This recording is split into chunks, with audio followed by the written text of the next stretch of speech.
Javi, dice 27 para las niñas en inglés.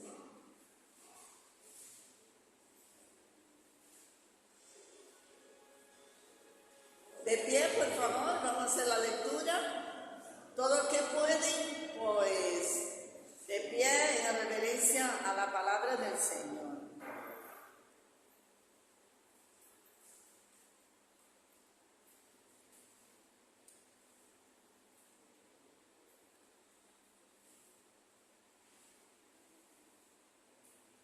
Bueno, yo voy a leer un versículo y vosotros el siguiente, ¿vale? Jehová es mi luz y mi salvación, ¿de quién temeré? Jehová es la fortaleza de mi vida, ¿de quién he de atemorizarme?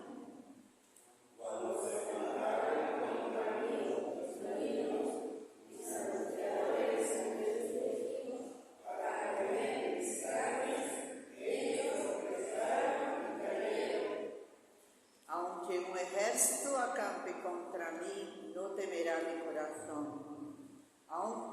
Aunque contra mí se levante guerra, yo estaré confiado.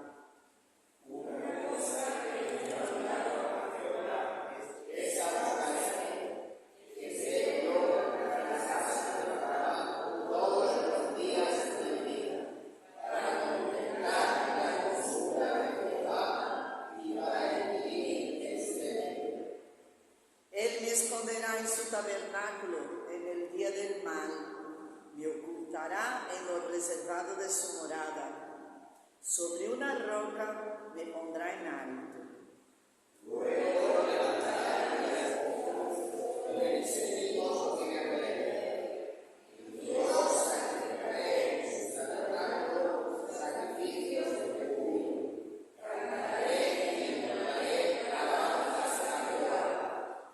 Oye, Jehová, mi voz con que a ti clamo. Ten misericordia de mí y respóndeme.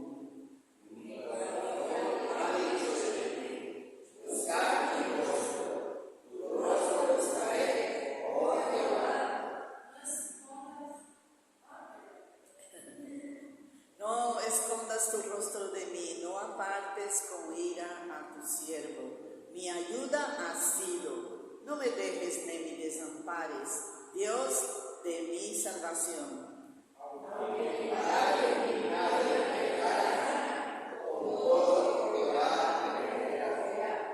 Enséñame, Jehová, tu camino y guíame por senda de rectitud a causa de mis enemigos.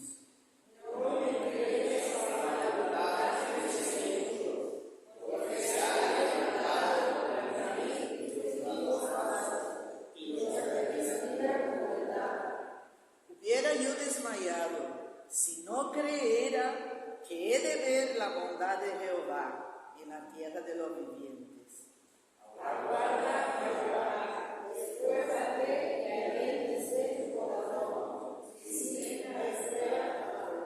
Amén. Mira el versículo 4. Vamos a leer todos juntos. Mira qué cosa maravillosa. Que dice: una cosa he demandado a Jehová, esta buscaré, que esté yo en la casa de Jehová todos los días de mi vida, para contemplar la hermosura de Jehová y para buscarlos en su templo. Aleluya. Haga frío, haga calor, llueva o truene, los hijos de Dios vienen a la casa del Señor. Amén. A buscar al Señor, a contemplar su hermosura, su bondad, su amor, para escucharle. Y nosotros hemos leído que los primeros versículos del Salmo 27 dice: Jehová es mi luz y mi salvación, ¿de quién temeré? Y vamos a cantar la primera alabanza basado en eso. El Señor es mi luz y mi salvación, ¿a quién temeré? Y es una alabanza de júbilo. Entonces, tenemos motivo para tener júbilo, ¿no, hermanos? Amén. Amén.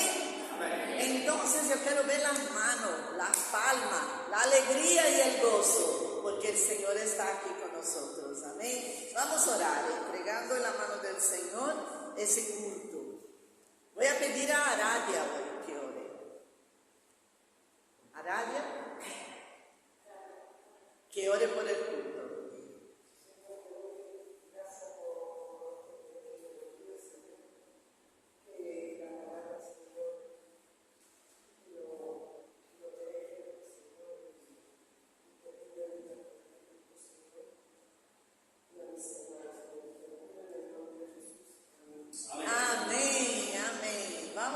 Celebrar cantando: el Señor es mi luz y mi salvación, ¿a quién temeré?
vamos a continuar adorando al Señor con alabanza y con la ofrenda. Pedí a Francisco que nos ayude, por favor.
Muy bien, hermanos, vamos a abrir nuestras Biblias en el Evangelio de Lucas, capítulo 17 y los versículos del 11 al 19.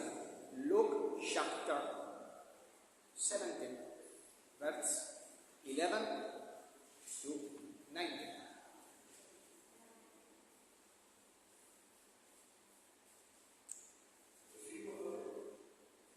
Del 11 al 19. 19.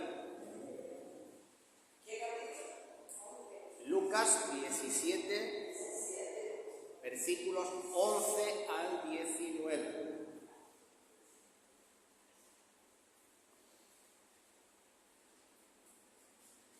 Bueno, pues leemos este pasaje de las Escrituras. Yendo Jesús a Jerusalén, pasaba entre Samaria y Galilea. Y al entrar en una aldea, le salieron al encuentro 10 hombres leprosos, los cuales se pararon de lejos y alzaron la voz diciendo: Jesús, Maestro, ten misericordia de nosotros. Cuando él los vio, les dijo: id y mostraos a los sacerdotes. Y aconteció que mientras iban, fueron limpiados. Entonces, uno de ellos, viendo que había sido sanado, volvió glorificando a Dios a gran voz.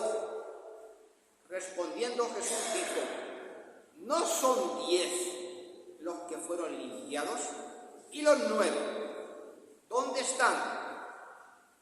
No hubo quien volviese y diese gloria a Dios, sino este extranjero. Y le dijo: levántate, vete, tu fe te ha salvado. Bueno, hermanos, que Jesús sanase a múltiples personas fue algo constante, ¿no?, a lo largo de todo el ministerio del Señor Jesús en la tierra. Y si vamos a la Biblia, son innumerables los pasajes donde vemos a Jesús sanando a multitudes de personas. Sin movernos de un mismo evangelio, por ejemplo, del evangelio de Mateo, Matthew chapter 4, verse 23 to 24, Mateo 4, versículo 23 al 24, podemos leer: y recorrió Jesús toda Galilea, ¿no?, donde él vivía, enseñando en las sinagogas de ellos, predicando el evangelio del reino, sanando toda enfermedad y toda dolencia en el pueblo. Y se difundió su fama por Siria, y le trajeron todos los que tenían dolencias, los afligidos de diversas enfermedades y tormentos, los endemoniados, los lunáticos y paralíticos, y los sanó. Y cuando estuvo en casa de Pedro, allá en la aldea de Capernaum, Mateo capítulo 8, versículo 16, Matthew 8, 16, dice: y cuando llegó la noche, trajeron a él muchos endemoniados, ¿verdad?, y con la palabra los echó fuera a los demonios y sanó a los enfermos. Y podríamos seguir leyendo, y con este voy a cerrar, voy a leer más también. Recorría Jesús todas las ciudades y aldeas, enseñando en las sinagogas de ellos, predicando el evangelio del reino y sanando toda enfermedad y dolencia del pueblo. Y podríamos seguir así a lo largo de todo el evangelio de Mateo, porque, como digo, los versículos son innumerables. ¿Por qué Jesús hacía milagros? Porque eran una evidencia de que Él era Dios. Eran una evidencia del testimonio verdadero también de la fe cristiana.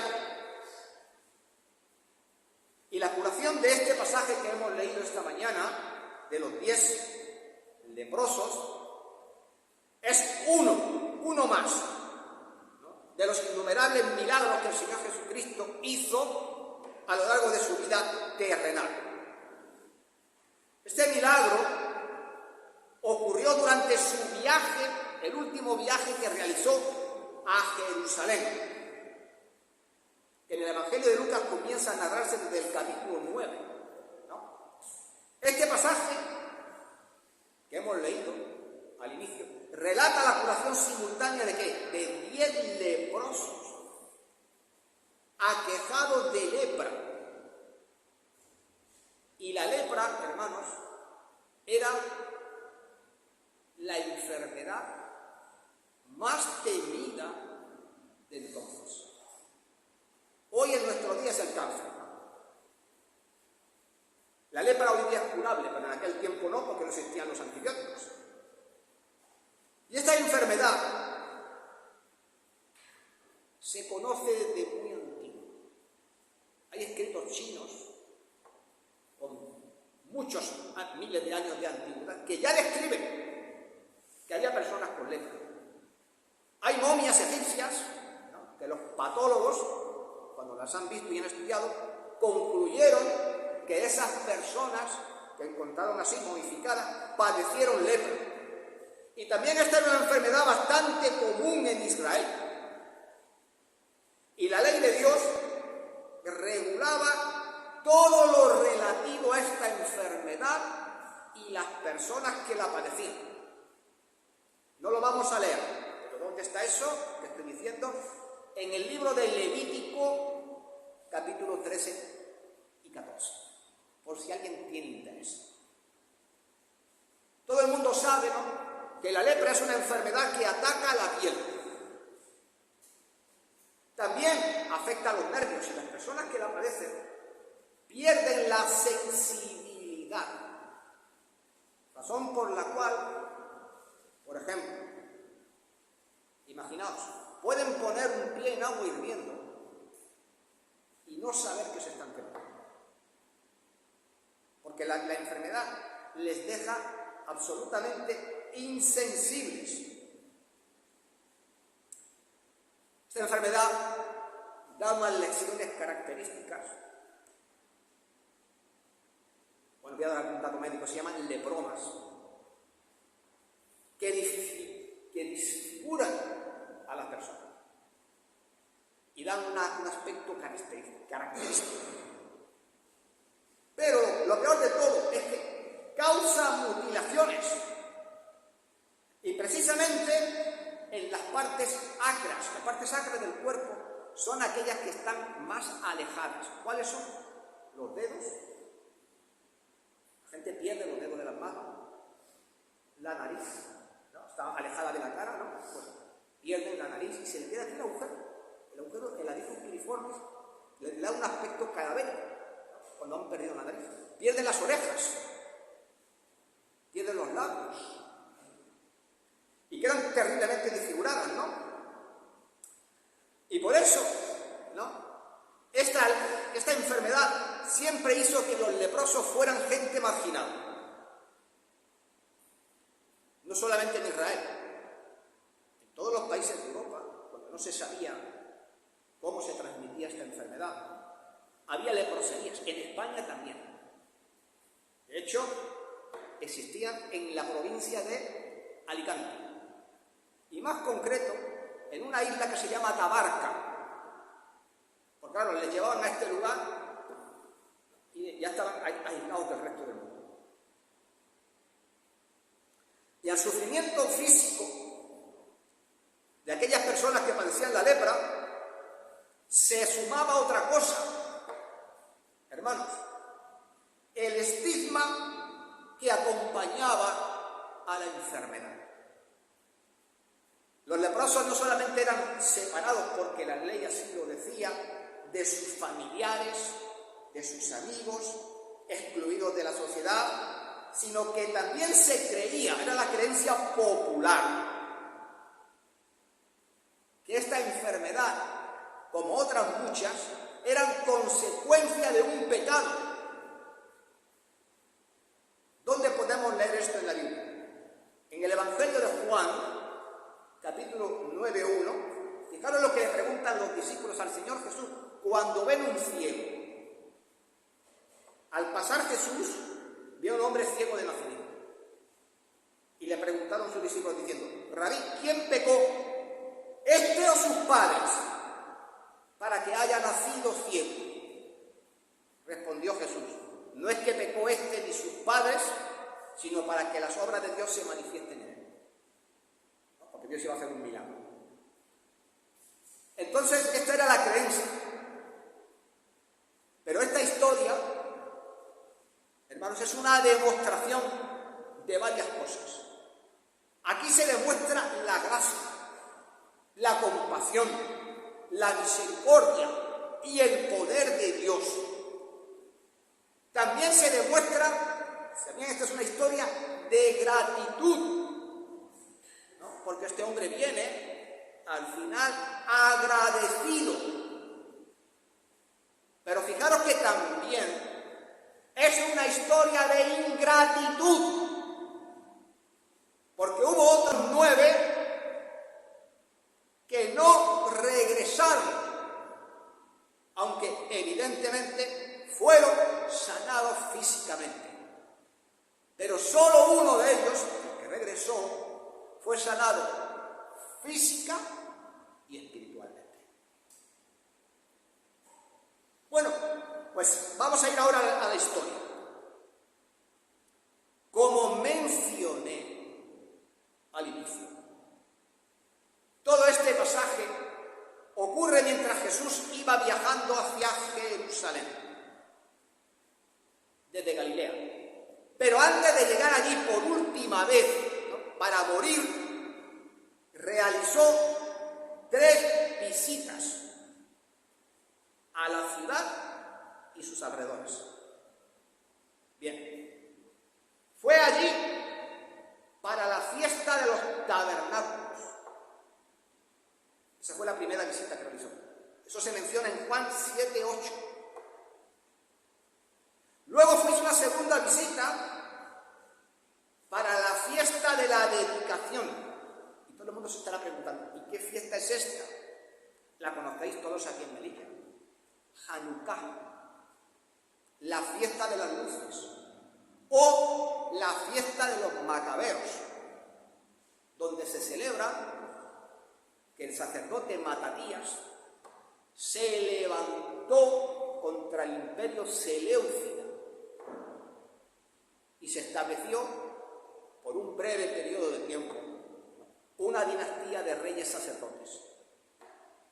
Bien, y finalmente la última visita que hizo antes de llegar a Jerusalén fue, ¿cuál? La de Lázaro. Fue a Betania para resucitar a Lázaro, que estaba allí. Y finalmente, esto se describe en el Evangelio de Juan, capítulo 11, 54, después de resucitar a Lázaro, dice que se fue a la aldea de Efraín. Y esta aldea estaba ahí, entre Samaria y Galilea, el lugar donde posiblemente ocurrió este milagro que estamos relatando ahora. Entonces, cuando Jesús entró en la aldea, se encontró algo muy frecuente: 10 hombres leprosos que se mantenían a cierta distancia y vinieron a recibirlo. Y esto marca una diferencia con otro leproso que se menciona en el Evangelio de Lucas, en el capítulo 5, que este sí que se acercó al Señor Jesús tanto como para que el Señor Jesús lo tocase, pusiese sus manos sobre él. Pero estos hombres mantuvieron la distancia. ¿Sabéis por qué? Porque, como hemos leído en el Levítico, una persona inmunda tenía que ir con una vestimenta especial, con un sayo, con una campana, y gritando por ahí: inmundo, inmundo, inmundo. Y estaba condenado ¿a qué? A no acercarse jamás a nadie. Entonces ellos se mantuvieron, tal como la ley prescribía, a distancia. Fijaros bien que el temor a la lepra era tan grande que se prohibía la entrada a los leprosos a Jerusalén. No podían ir al templo, no podían ir a una sinagoga, no podían ir a una aldea. Vivían, ¿sabéis?, en guetos. Y se les prohibía acercarse a menos de 2 metros de una persona sana, o incluso a 50 metros si hacía viento y el viento provenía de donde estaba el leproso, porque se creía, erróneamente, que la enfermedad se transmitía por el aire. Bien, hoy día sabemos, hermanos, que esta enfermedad no es tan contagiosa como se creía en aquella época. Se necesita un contacto largo, prolongado, con una persona leprosa. Sin embargo, en este tiempo, los leprosos eran aislados, ¿no?, por el temor a la infección. Y también porque, como hemos leído, o como leíamos en Levítico 13, eran considerados impuros. con esta enfermedad.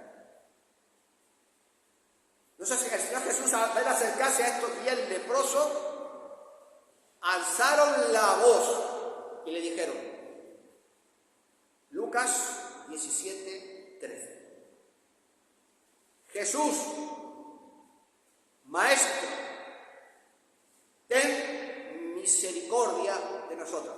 Jesus, Master,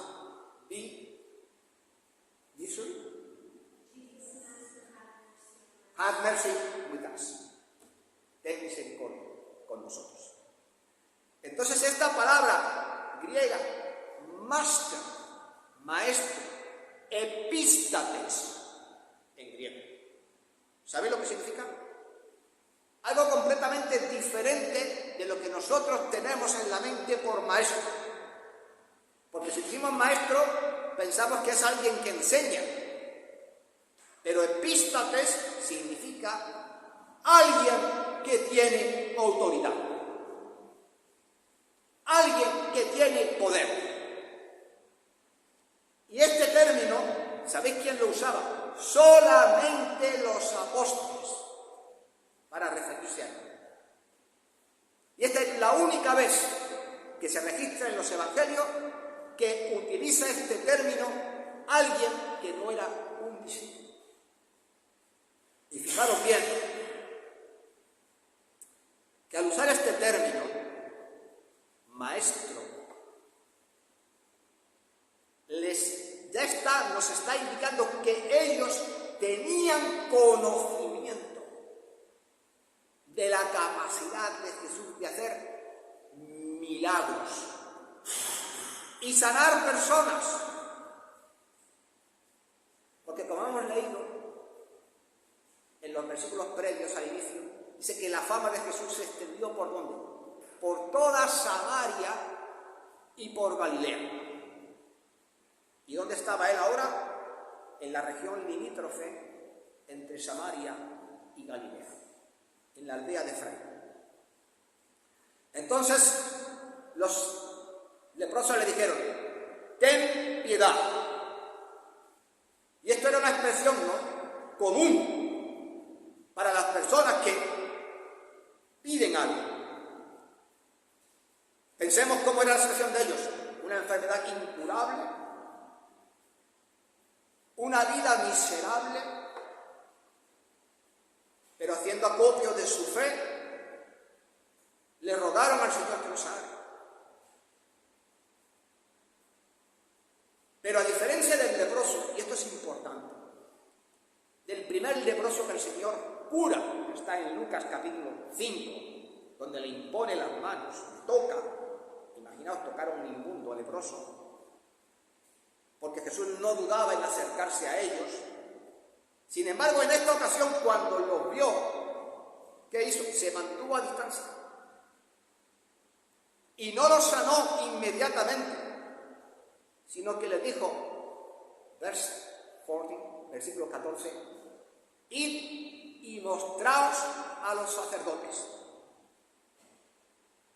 Y se lo dijo para que fuesen examinados y declarados limpios. Y quizás alguien se pregunte, ¿y por qué no le dijo directamente allí, sed curados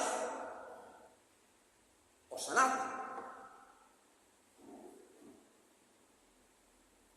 Bueno, hermanos, pues yo creo que lo hizo porque el Señor estaba poniendo a prueba su fe. Estaba poniendo a prueba su fe porque el Señor Jesús no los sanó en este momento.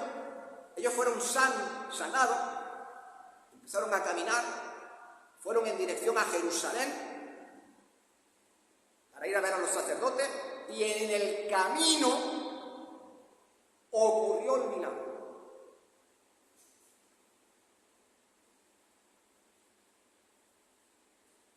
Ahora bien,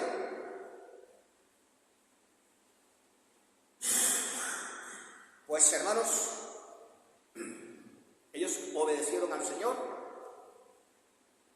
demostraron fe, cumplieron con las obligaciones que exigía la ley, y justamente los sacerdotes iban a recibir a los ex leprosos les harían varios exámenes, sacrificios, un ave que se tenía que sacrificar sobre una corriente de agua. Luego con ese ave, a su vez, con la sangre, sacrificar otra ave, ungir al enfermo, tenerle 7 días esperando, y finalmente, si no había nada, se ofreció un nuevo sacrificio, en este caso un cordero. Todo esto era el ritual, y después oficialmente se les declaraba limpio, ¿no?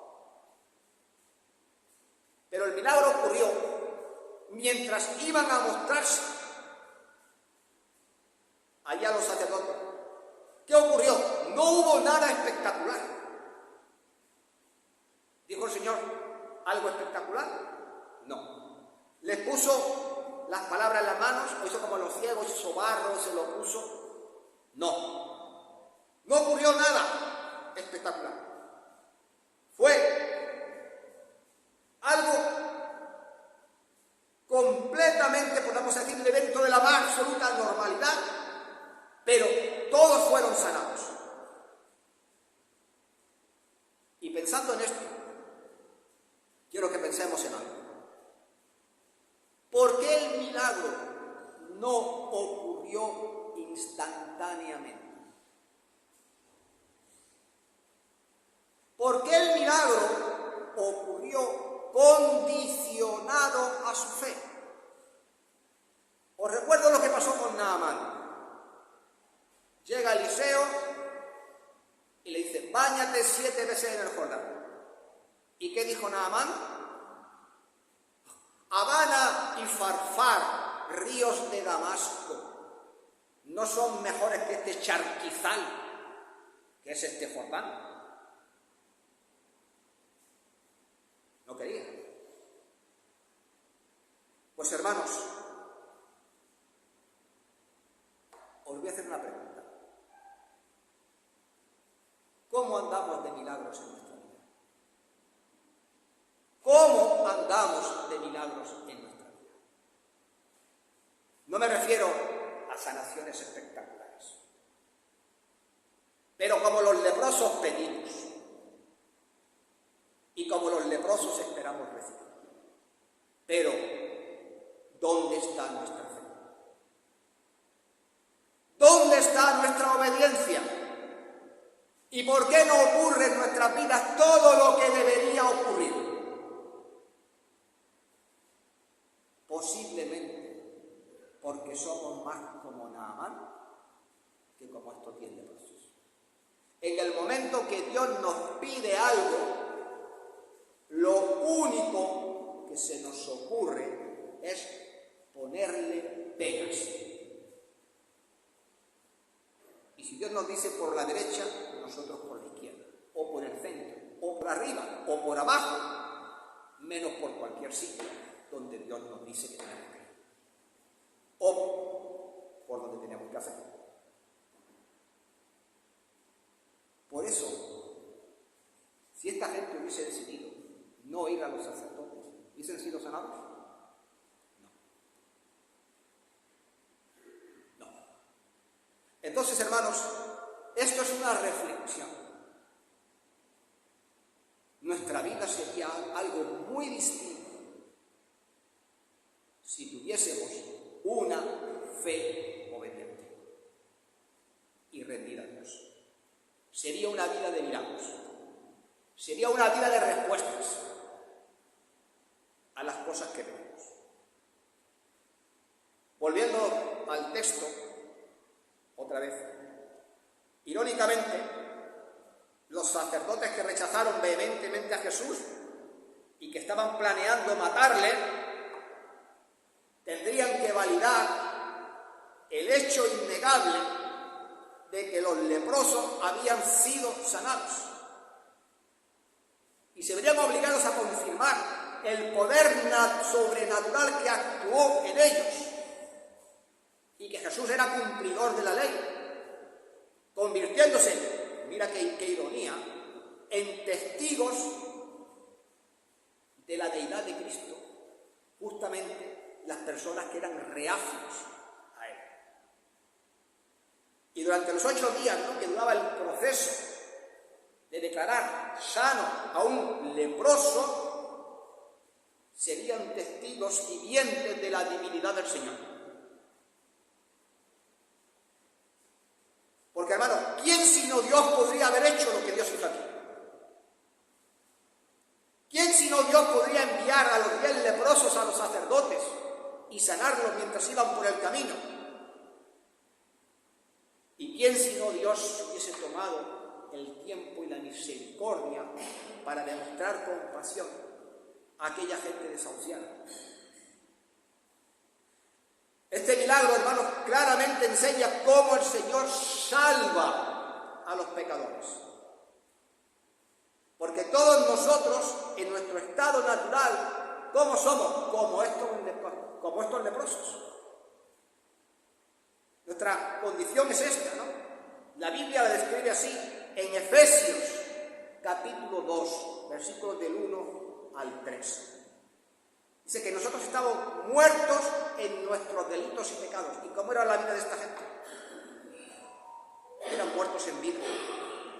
Dice, en los cuales anduvisteis en otro tiempo, siguiendo la corriente de este mundo, conforme al príncipe de la potestad del aire, el espíritu que ahora obra en los hijos de la desobediencia, en los cuales nosotros también vivimos en otro tiempo en los deseos de nuestra carne, haciendo la voluntad de la carne y de los pensamientos, y éramos por naturaleza hijos de la ira, lo mismo que todos ellos. Porque como los leprosos, la gente que está ahí fuera, están muertos en vida. Como los leprosos, están impuros, porque mueren en sus pecados. Como los leprosos, están espiritualmente muertos. Como los leprosos, están condenados. Hermanos. Pero, si hay algo que Dios puede hacer, es que lo que hizo con estos leprosos, salvar. Y la palabra de Dios dice que Dios es rico en misericordia por su gran amor con que Él nos amó, y aun estando muertos en nuestros pecados, nos dio juntamente vida con Cristo. Por gracia sois salvos. Y juntamente con Él nos resucitó y nos hizo sentar, ¿dónde? En los lugares celestiales con Cristo Jesús. ¿Sabéis que tenemos un sitial ya allí reservado en el cielo? Bueno, hermanos, suerte, ¿verdad? Que como los leprosos somos, como el leproso, somos salvos por fe, no como los leprosos en Cuba, como el leproso en Señor. Bueno, hasta este momento, hermanos, en que son sanados, los 10 leprosos habían actuado todos al unísono. Todos habían suplicado al Señor Jesús que los sanara. Todos habían sido obedecido su orden y se habían puesto en camino para ir a ver a los sacerdotes. Todos habían sido curados, pero justo en el momento en que todos son curados, se acabó la sincronía. Aquí ocurre algo completamente diferente.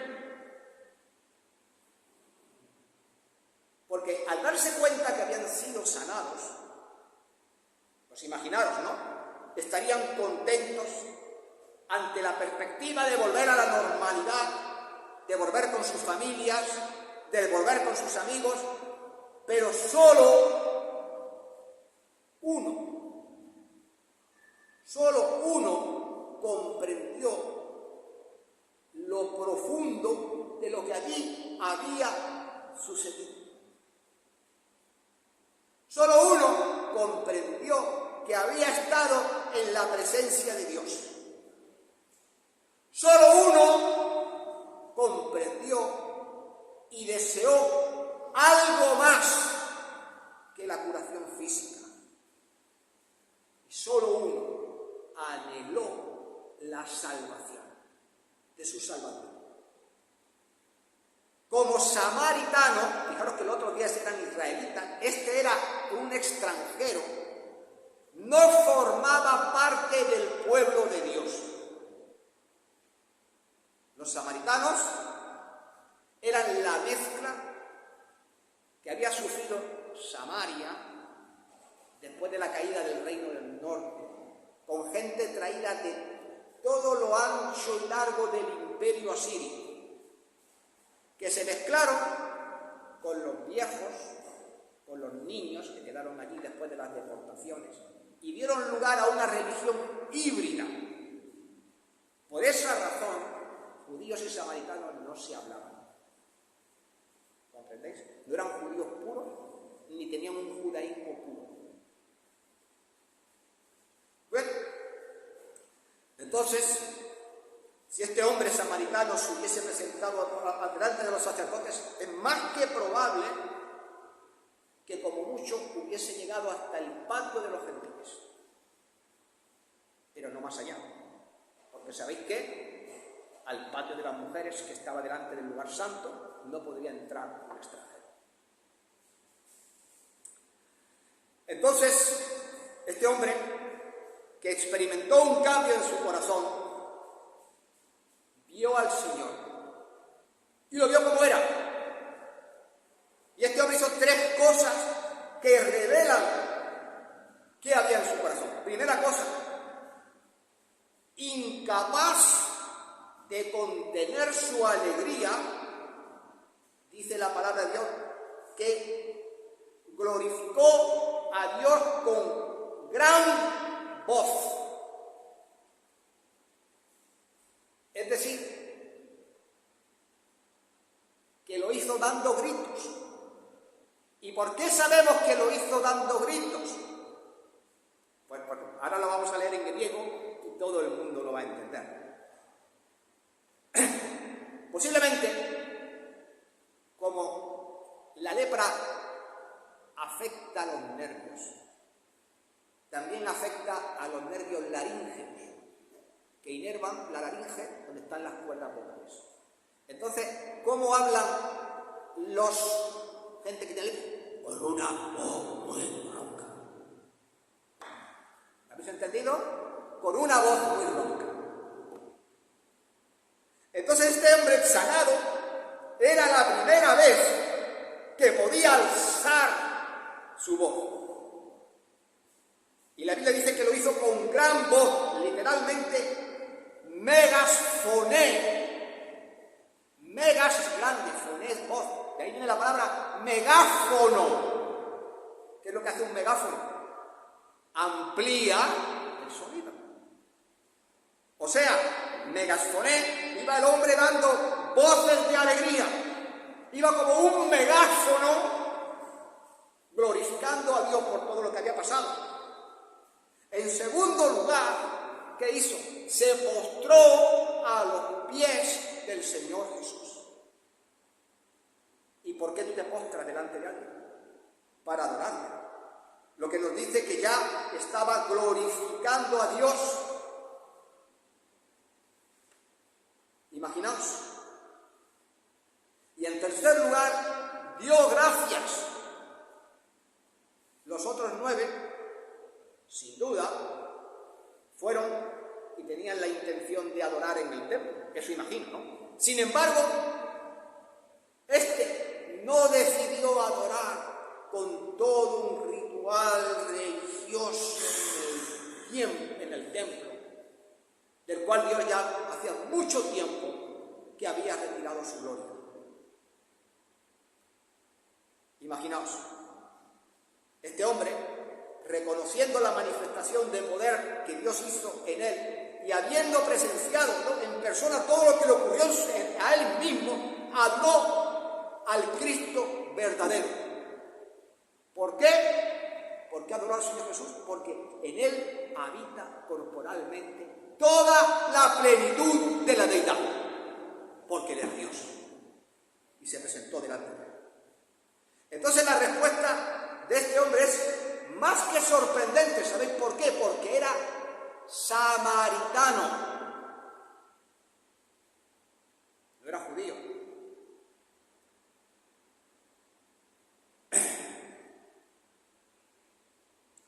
Y además, es sorprendente que este hombre se estuviese relacionando con judíos. ¿Pero por qué se estaba relacionando con judíos? Porque no le cabía más remedio, ni a los judíos tampoco, porque solamente los leprosos podían relacionarse con leprosos. Y como estaban obligados a vivir juntos, a estar juntos y a estar en una leprosería allí metidos, por eso este hombre, no siendo judío, tenía relación con los judíos. Pero esto no hubiese ocurrido. Bien, pues hermanos, luego el Señor le hizo 3 preguntas. Y fueron las siguientes. Yo dije que esta es una historia de amor, pero también una historia de ingratitud. ¿Por qué? Porque el Señor Jesús le pregunta, ¿no son 10 los que fueron limpiados? Pero solo uno había regresado para agradecerle a Dios lo que había hecho, mientras que los otros presumiblemente iban camino de Jerusalén para ver a los sacerdotes y ser declarados limpios. Bien, esto me lleva a la segunda pregunta. Entonces el Señor Jesús le dice, ¿no hubo quien volviese y diese gloria a Dios sino este extranjero? Porque este era extraño, ¿no?, a todos los pactos que Dios había hecho. Todos los 10 fueron salvados, pero solamente este regresó para dar gloria a Dios. Y ahora, permitidme que os haga una pregunta. ¿Y cómo andamos de agradecimiento?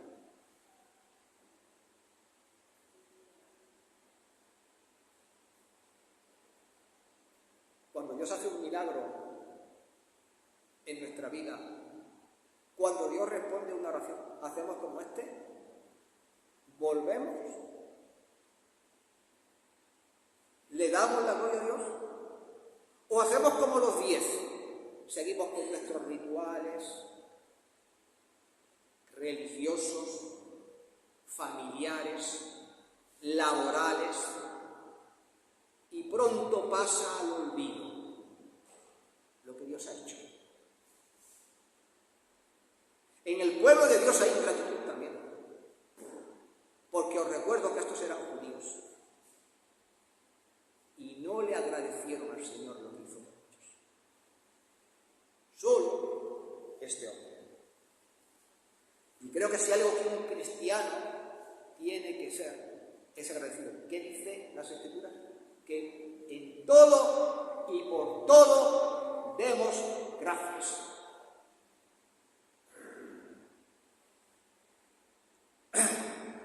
Y la historia llega a su clímax cuando en el versículo 19 el Señor Jesús le dice, vete, tu fe te ha salvado.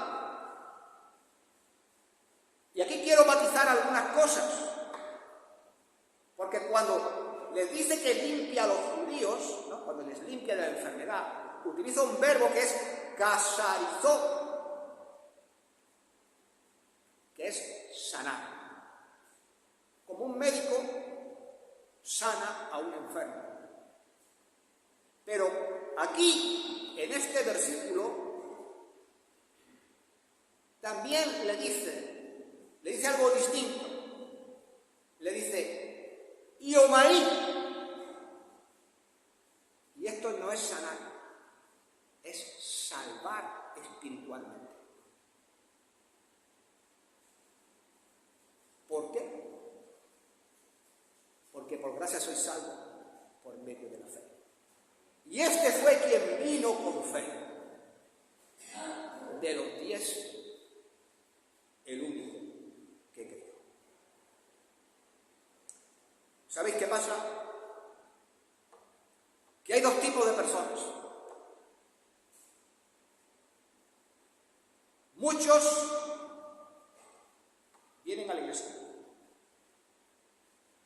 pero solo se contentan con la gracia que Dios da a todos. Con la gracia que es común para todo el mundo. Muchos se contentan con que Dios hace salir el sol sobre malos y buenos.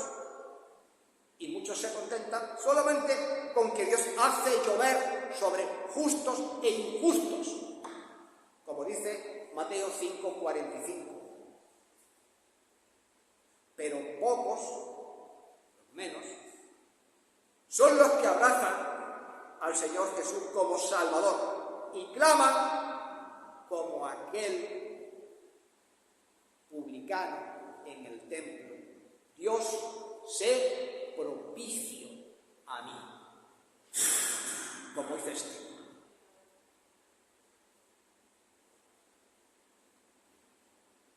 ¿Sabéis?